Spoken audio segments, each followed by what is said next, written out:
Hello viewers, আসসালামু আলাইকুম। আশা করি সবাই ভালো আছেন। দেখুন আমার ছাদ বাগানের তেজপাতা গাছ।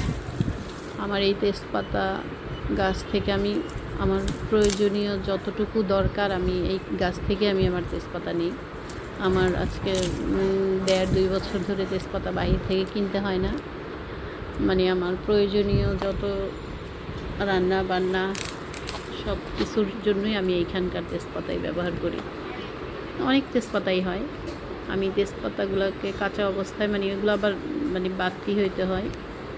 বাড়তি হওয়ার পরে ওগুলোকে ছিঁড়ে ফেলি, ছিঁড়ে শপিং ব্যাগে পুড়ে বারান্দায় রোদে শুকাই নিই।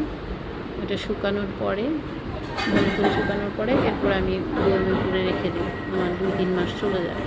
এবার করে 2-3 মাস পর পরই আমি তেজপাতা ছিঁড়ে নিয়ে আসি আমার কাছ থেকে। তো আপনাদের যদি এই তেজপাতা